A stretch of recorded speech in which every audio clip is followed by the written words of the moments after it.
Have you ever wondered why humans became the dominant species on Earth? Even though we weren't the fastest, the strongest, or the most dangerous? Think about it. A lion has powerful jaws. An eagle can see for miles. A wolf can outrun us. A bear can tear us apart with a single swipe. If survival depended only on strength, humans should have disappeared long ago. But we didn't. Instead, we crossed deserts, sailed across oceans, survived ice ages, and eventually walked on the moon. So, what was our secret? Most people think the answer is intelligence. Others say it was language. Some believe it was fire. And while all of those changed our history, none of them explains one simple question: who protected humanity? Before civilization existed, imagine waking up 30,000 years ago. There are no cities, no farms, no roads, no hospitals, no supermarkets. Every sunrise brings the same challenge: find food, stay warm, avoid becoming someone else's dinner. One mistake could mean the end of your entire family. In a world like that, every decision mattered. But one decision mattered more than any other. A decision so unusual that almost no other animal on Earth ever made it. Humans chose to protect the elderly. At first, that sounds completely irrational. Why would a small tribe, already struggling to survive, share its limited food with someone who could no longer hunt? Why protect someone who walked slower every year? Why care for people who seemed to give nothing back? If survival was all that mattered, shouldn't every resource go to the young? That's exactly what many scientists once believed. For decades, researchers assumed older people survived simply because families were kind. A beautiful idea. But evolution doesn't usually reward kindness, unless kindness helps survival. And that's where the mystery begins. Because humans aren't just emotional creatures. We're practical survivors. Every habit that lasted thousands of years usually had a reason, even if nobody understood it at the time. Now picture another scene. A young father rushes back to camp. His hands are empty. The hunt has failed again. The children are hungry. The weather is turning colder. Fear spreads through the group. Everyone begins arguing about what to do next. Then, an elderly man quietly raises his hand. He doesn't speak loudly. He doesn't need to. Everyone listens. Because this isn't the first disaster he's lived through. He remembers another winter, another famine, another time when the animals disappeared. He remembers where the tribe found shelter. He remembers which valley stayed warmer. Suddenly, the panic disappears. The tribe has a plan. Not because someone was stronger, but because someone remembered. That's the incredible thing about memory. Unlike muscles, it grows more valuable with time. Every difficult year, every dangerous mistake, every impossible survival story becomes another lesson. And after decades, one human mind can hold more survival knowledge than an entire group of young hunters. Now imagine that happening, generation after generation, for hundreds of thousands of years, without books, without maps, without writing. The oldest people weren't simply family members. They were living history, walking libraries. Every wrinkle represented another lesson. Every scar told another story. Every gray hair was proof that someone had survived the impossible. And perhaps that was humanity's greatest advantage all along. Not sharper weapons, not stronger bodies, but something far more powerful. The ability to remember. And even more importantly, the wisdom to pass those memories to the next generation. Because once knowledge survives longer than the person who discovered it, everything changes. And that's exactly what happened to us. Now, that sounds like a beautiful story. But is there any evidence that it actually happened? For a long time, scientists weren't sure. It seemed impossible to prove. After all, how do you study families who lived tens of thousands of years ago? There were no journals, no photographs, no written records, only scattered bones. stone tools, and silent caves. For decades, researchers focused on one question: how did early humans survive? In one of the harshest environments the world has ever seen, the answer they expected never came, because the strongest hunters weren't always the heroes. Let's imagine something.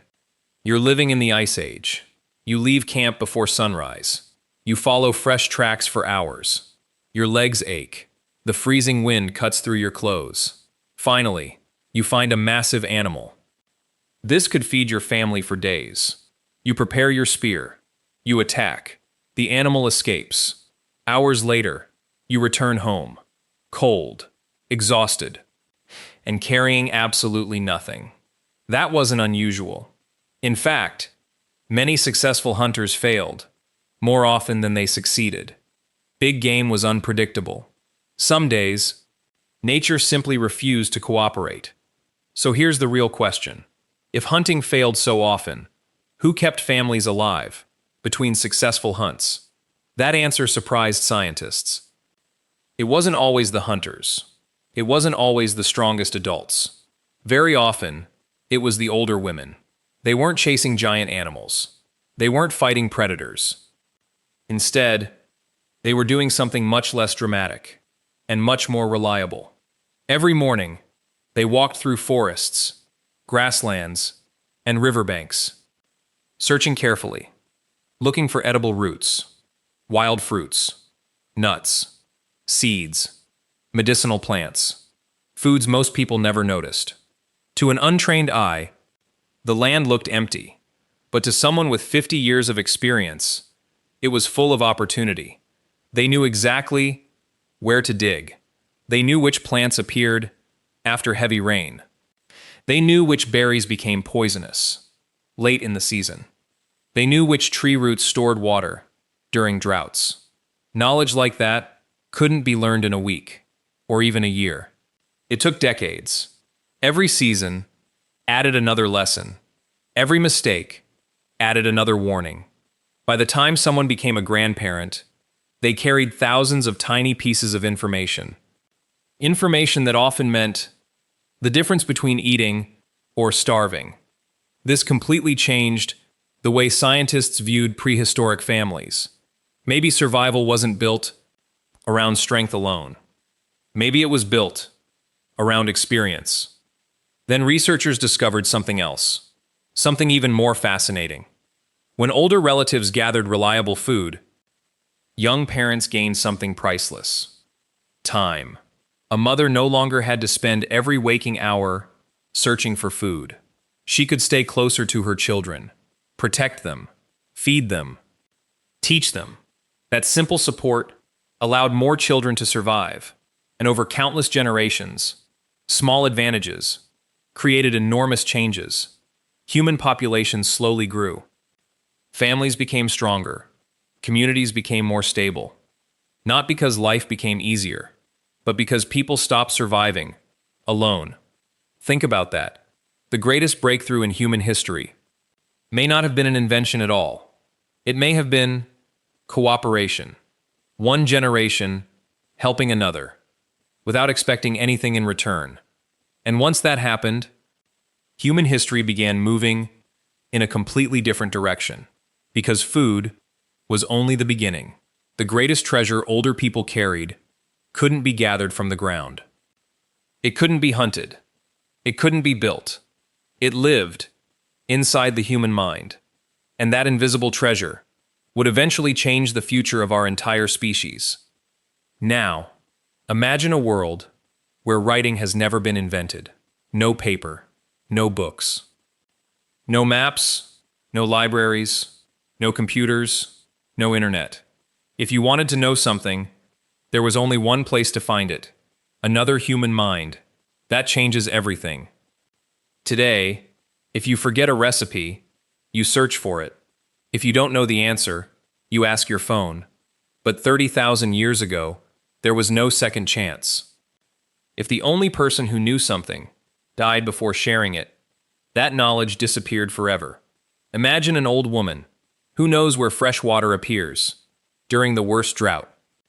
She's the only one alive who's seen that disaster before. If she dies before teaching anyone else, the next drought becomes a mystery. The tribe starts guessing.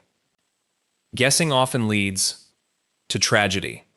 Now imagine an old hunter. He knows a narrow mountain pass that animals always use at the end of winter. Without him, young hunters search in the wrong valley. They waste precious days. Food runs out. Children grow weaker. All because one memory vanished. This is something modern humans rarely think about. For thousands of generations, knowledge wasn't stored inside objects. It was stored inside people. Every elder was a living library, and every conversation was a lesson. Think about how children learn, not by reading first, but by watching, listening, copying, repeating. That's exactly how prehistoric families survived. A grandfather doesn't simply tell a child how to make fire. He shows them again and again until their hands remember. Without thinking, a grandmother doesn't hand someone a list of edible plants. She walks beside them, pointing, explaining, correcting mistakes, season after season, year after year. Knowledge became a living tradition, passed from one pair of hands to another. Then something incredible happened. People stopped sharing only survival skills. They began sharing ideas. A better way to shape stone. A smarter way to build shelters. A stronger knot. A sharper spear. A safer place to camp. One person discovers something useful. Another improves it. The next generation improves it again. For the first time, knowledge doesn't restart. With every new generation, it grows, like stacking one stone on top of another. Eventually, that pile becomes a wall, then a village, then a civilization. Think about every invention you've ever seen. Someone invented it, someone improved it, someone taught it, someone passed it forward. That's how progress works. Not through one brilliant person, but through thousands of people sharing what they know across generations. Now here's something fascinating. Archaeologists noticed that around 40 to 50,000 years ago, human creativity exploded. Suddenly, cave walls filled with paintings. Simple tools became beautiful tools. People began making jewelry. Musical instruments appeared. Needles, fishing hooks, decorated weapons, symbols, art, culture. It's as if humanity suddenly woke up. Why? Scientists still debate the exact reason, but one idea keeps appearing. More people were living long enough to teach the next generation. Knowledge had more time to accumulate. Skills became more refined. Ideas spread farther. The longer wisdom stayed alive, the faster civilization grew. It's almost like planting a tree. One generation plants the seed. The next waters it. Another enjoys the shade. No single person builds the forest, but together, generation after generation, they create something extraordinary.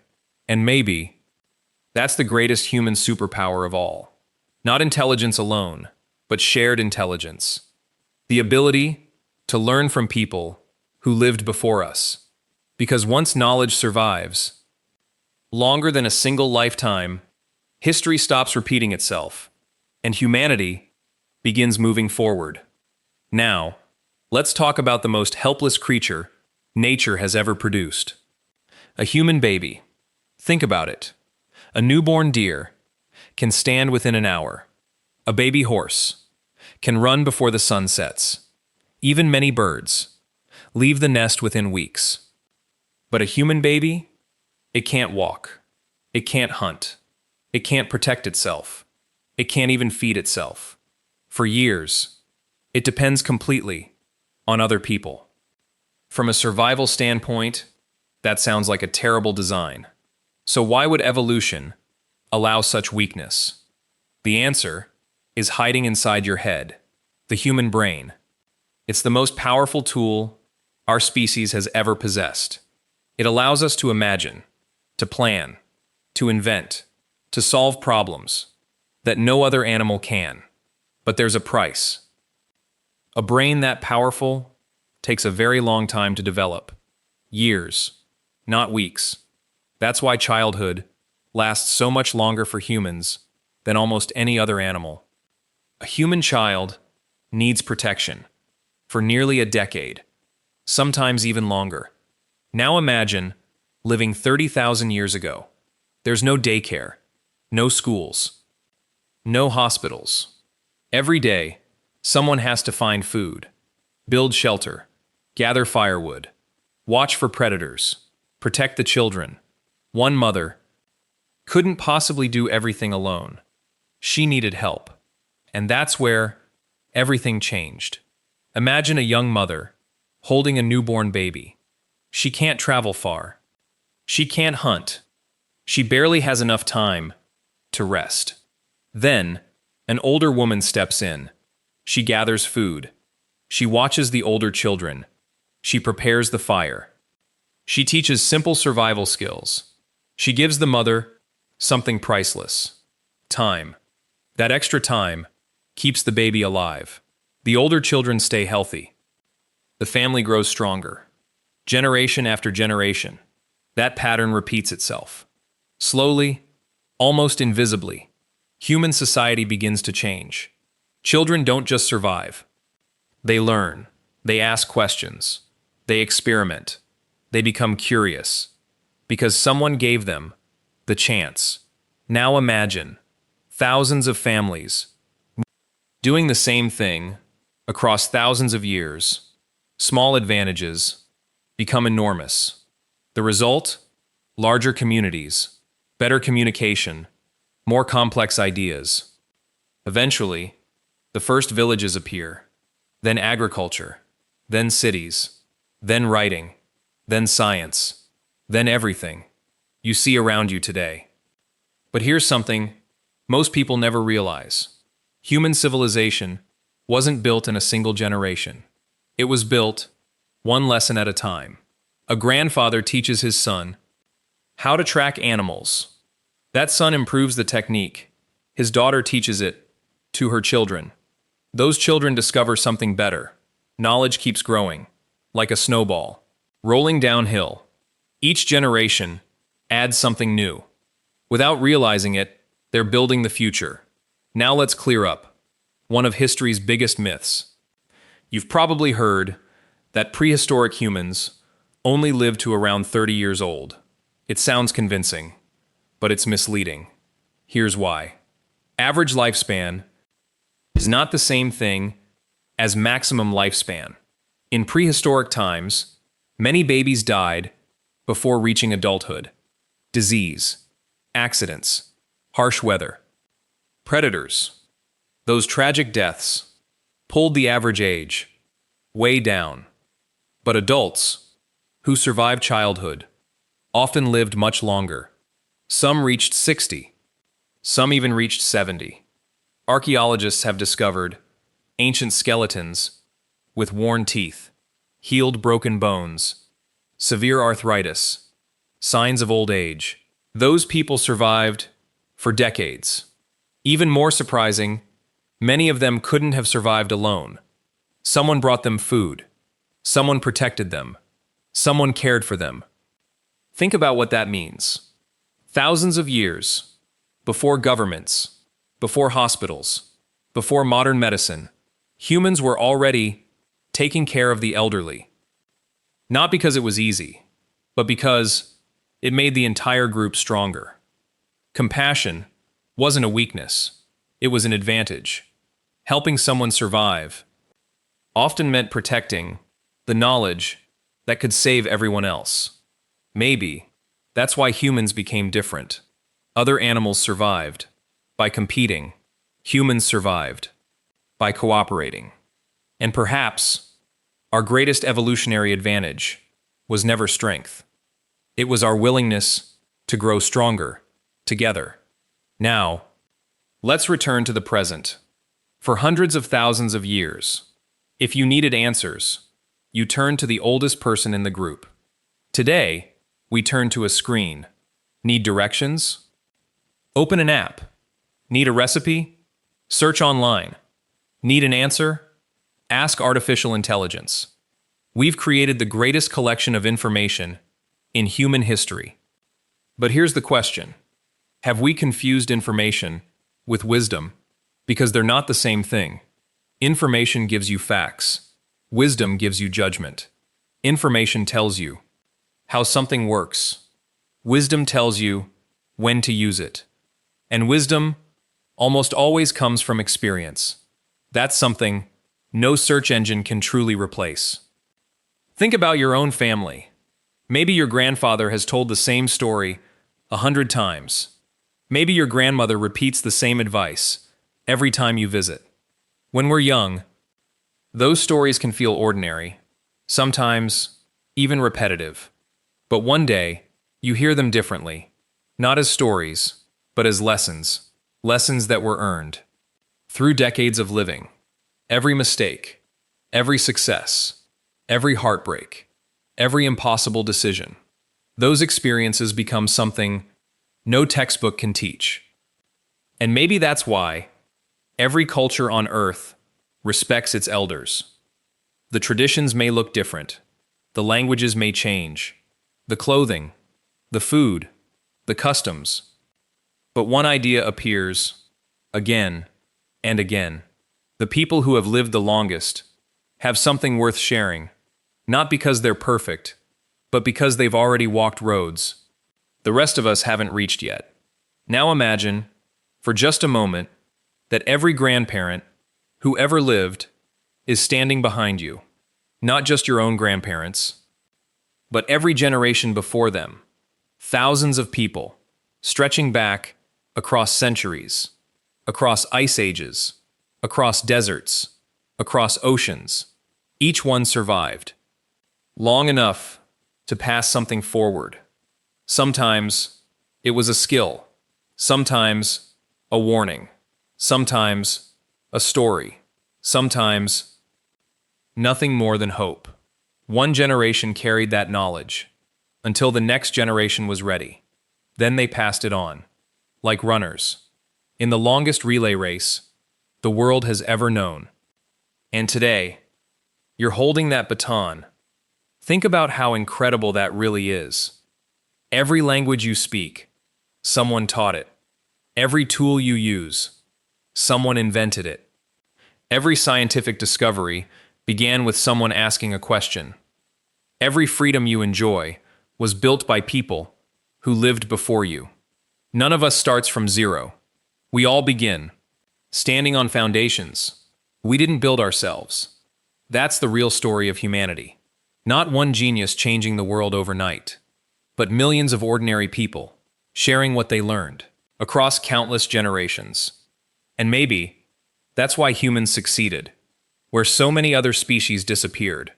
We didn't just pass on our genes, we passed on our knowledge, our values, our stories, our mistakes, our dreams, and every generation added another chapter. Long before there were schools, there were campfires. Long before there were teachers, there were grandparents. Long before there were history books, there were storytellers. Those simple conversations became the foundation of everything we now call civilization. So the next time you sit beside an older relative or hear someone sharing memories, take a moment to listen. Really listen. Because one day, those stories will become history. And once they're gone, no technology on Earth can bring them back. Maybe the greatest inheritance was never money, never land, never power. Maybe the greatest gift one generation can leave the next is understanding. Because understanding outlives all of us. And perhaps that's the most beautiful part of being human. We're not remembered because we lived forever. We're remembered because we left something behind for someone else. So maybe the greatest human superpower was never our strength, never our speed, not even our intelligence. It was our willingness to learn from the past, so the future could become better. Thank you for joining me on this journey through our shared history. If you enjoyed this story, and you want to explore more hidden chapters of human evolution, history, and science, be sure to subscribe to ChronoScrib, because every week we'll uncover another forgotten story that changed the world, without most people ever realizing it. Until next time, stay curious, keep asking questions, keep learning, and never forget, the future is built by those who remember the past.